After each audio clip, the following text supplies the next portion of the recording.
Hey everybody, welcome back. This is going to be the third time I filmed this video, but I want to start off by saying thank you so much to everybody who subscribed so far. I've gotten to 117, I believe I just checked. By the time the video is uploaded, hopefully there's more, but I never actually thought that I'd make it this far. I thought I'd just be a couple people and I'd just continue to do this like this, but I want to say thank you to everybody who's watched my videos, subscribed. It really does mean a lot to me, and let's go ahead and get into the video. Alright guys, so today's video is actually going to be on what I do to size my 3D prints to fit me. These are two of the exact same helmet, same file, same everything, and one is clearly much larger than the other. No, I'm not holding one closer to the camera. They're both right about at chest level here. And so this one, as you can notice, is actually a lot larger than... Let me get them in frame. Then this guy. This one is much bigger because it needs to fit my big old head. And you're like, hey, that looks like it fits your head. It doesn't fit. No helmets besides like Mandalorian helmets and a few other ones have fit my head. So it's about as far. Oh wait, the hat's on. Let me excuse my hair. Yeah, this is it's about as far in as I can get it. My big old head doesn't fit, so ow, that hurts. And there's no back to it either. I took that off. It's right here. So yeah, that doesn't fit. But the one that I did scale, nice hat hair. Taking the back off. This guy does fit. Fits pretty well actually. So this video is going to be on how I got this to fit my head without having to print it a million times. And hopefully, what you can do, I don't know if you heard that, but it's going to avoid hopefully printing things over and over and over again until you finally get the right size. Let's put my hat back on. But yeah, so let's start off with the first thing. The one thing that I actually started off doing first, which was... I have it here somewhere. I actually broke my original one, and I had to reprint it, so it's right here. A pair of Cosplay Calipers. Yeah, you can find these on printables. I actually watched this video a while ago, and Uncle Jesse was the one who actually... I watched this video, and he was talking about these and how they were great, and they can measure all kinds of things. And he's right. You can use these, and they do work great. The only extra thing that you might need is one of these tiny, or you can use a regular tape measure if you have that, but you can use one of these like little tiny tape measures that come with sewing kits. That's what I use to measure it out. So essentially the way that this works, it's pretty simple. You take them and you kind of put them up to your head, like so, and then you measure the distance in between. And then you essentially do the exact same thing inside of the slicer. I know some slicers offer the ability to be able to measure the distance between one end to the other. This was something that you were able to do in Cura, back when I used to use Cura, and I don't know if it's something you can still do in Bamboo Studio or in Orca Slicer. I will have a definitive answer here, but if you can't, you could always use other tools to scale up your STL files, and that'll be something like Mesh Mixer, or if you want to import it into Cura and scale it in Cura and then export the STL again afterwards, you could always do that too. But yeah, you were essentially going to take this measurement and measure from one end to the other, so you can get the helmet on first. It doesn't matter how much room is in here. What matters is this actually being able to fit your head, or if it's too big, scale it down so that it doesn't, wobble around. Or you can walk around like me and make everything 107% and look like a giant pop all the time.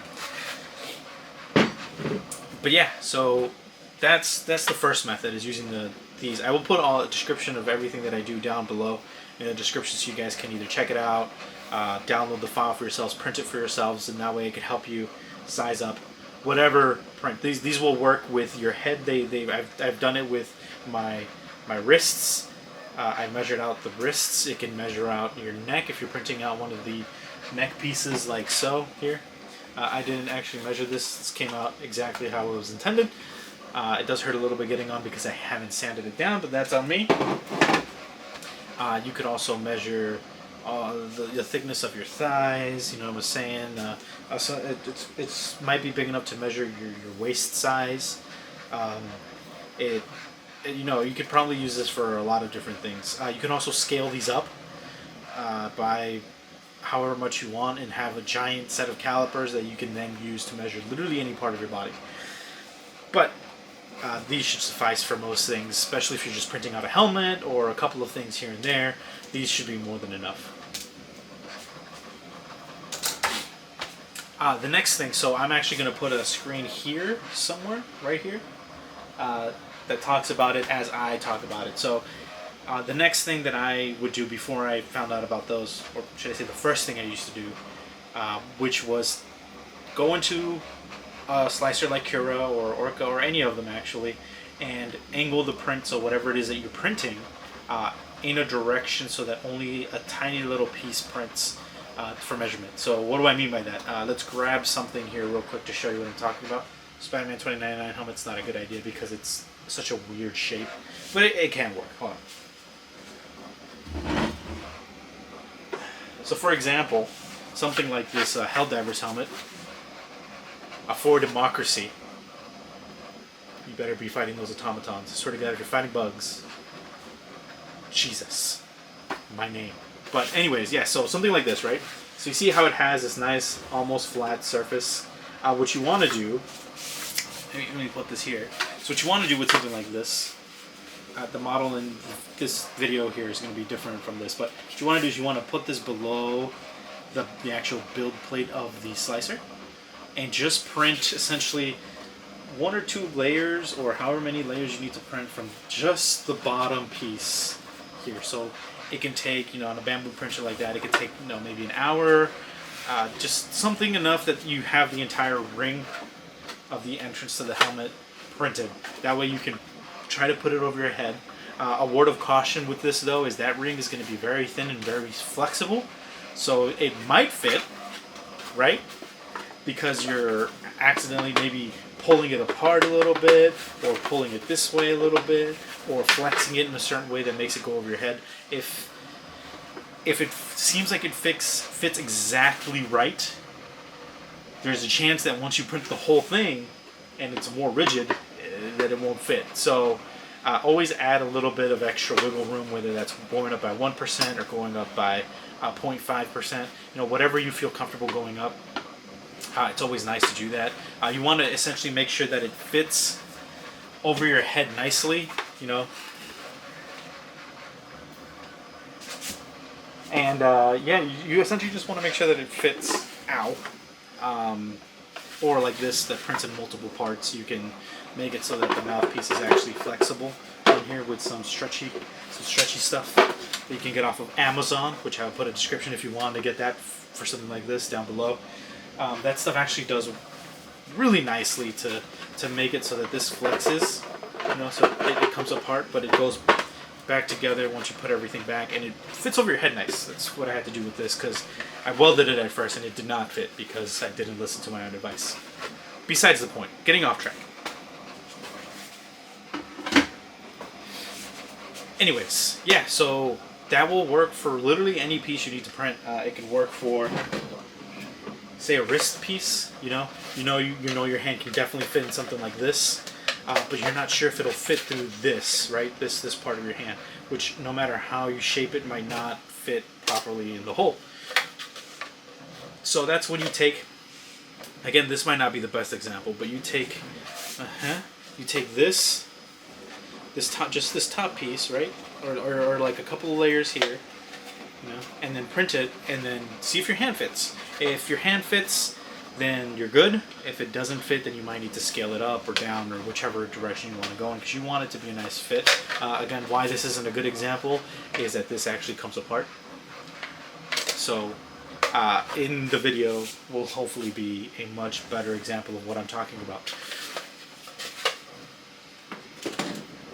And this same sort of thing can be applied to full suits of armor, whether it's the Spider-Man 29 suit that I'm printing now, or whether it's the Helldiver's full suit from Galactic Armory, or whether it's an Iron Man suit that you got from somewhere else. And this can all apply to all 3D prints. It's just a basic form of measurement, and it works out really good for a lot of things. I move my hands a lot, and I notice that in videos I'm just constantly doing this because you guys can't see my actual hands, but that's beside the point. I don't know why I brought that up.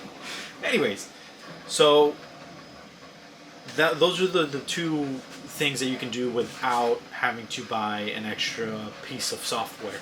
Mixer? Name here, I can't talk.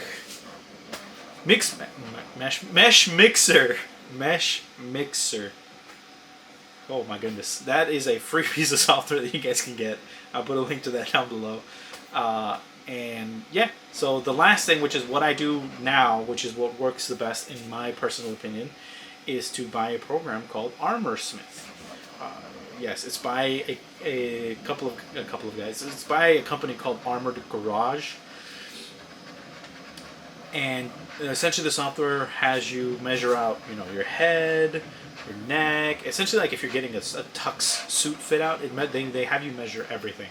Make sure to have a friend close by that can help you with some of the weird measurements. Like one of them is to measure from the inside of your armpit down or to your arm, but it has to be like going down. It's a whole thing.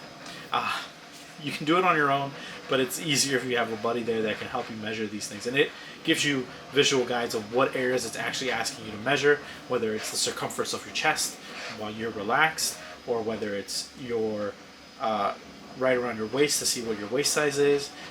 It literally goes through everything, measures the thickness of your thighs. It asks you for your shoe size. It asks you for a bunch of information. The piece of software is actually super helpful. When it comes to doing helmets, for me particularly, it allows you to import the STL file, attach it to whatever body part that piece goes to, and then scale it up to a certain amount. So what I like to do, and I'll demonstrate it here, is I like to add the helmet onto my head, right, orient it how it's supposed to sit, and then scale it up so that the surrounding area doesn't seem like it's coming out of the helmet.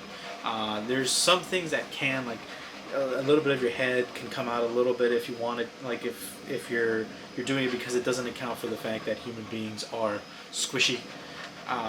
Our skin is not stone, so it doesn't like morph to certain things. So in certain cases, like when I applied like the chest piece or the abs, it shows my pecs through the 3D print, but because it's maybe not oriented right, or because it's not taking into account the fact that our skin flexes, it's just a rigid piece there. And do with that information what you will, but essentially what you want to do is essentially have it cover the area that it's supposed to. So if it's a chest piece, it covers your chest piece, your chest piece.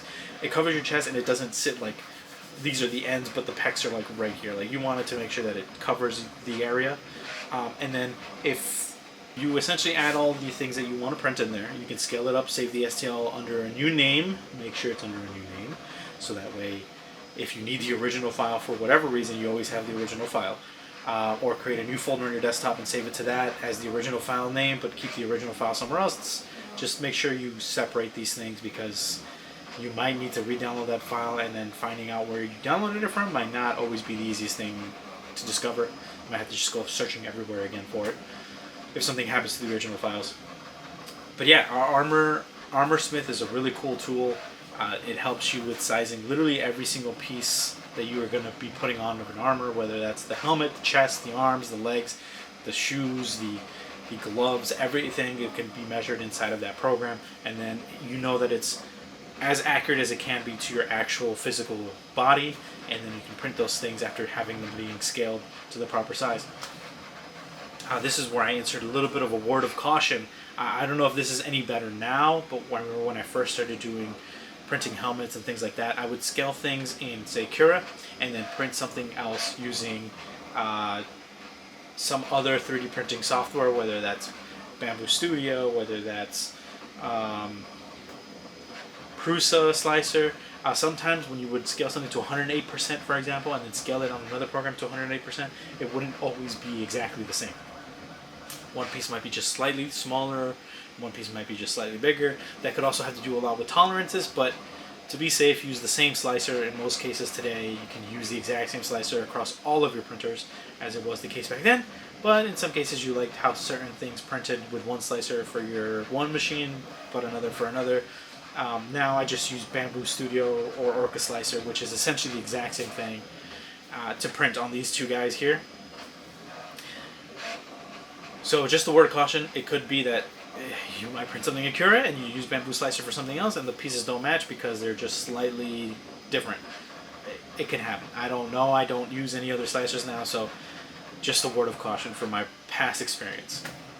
So that's pretty much all I do. I know there's other tools out there that you guys can use. Some things like 3D scanning on your phone or buying a 3D scanner.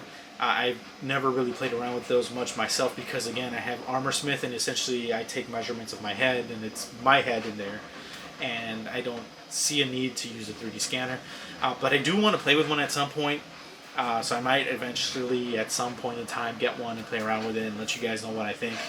But yeah, I will pull links to everything that I talked about down below, whether that's the Armorsmith, the Cosplay Calipers that I have here. But anyways, guys, I want to keep this video as short as possible. I really hope you guys enjoy. Again, I want to say thank you to everybody that subscribed to my channel. I will be making videos on 3D printing and anything 3D printing related. But again, thank you guys so much. I really do appreciate all the people liking and commenting and giving their opinions. At the end of the day, that's all. Sorry, I'm looking up because I think somebody's coming down. I just want to thank everybody for everything that they put in. I really do try to look at every single comment and try to reply to everybody. I might not get to you in a acceptable amount of time, but I do promise that I do appreciate all your comments, all the feedback. I will take that into consideration and really try to improve my videos for you guys. But until next time, guys, I'll catch you guys later.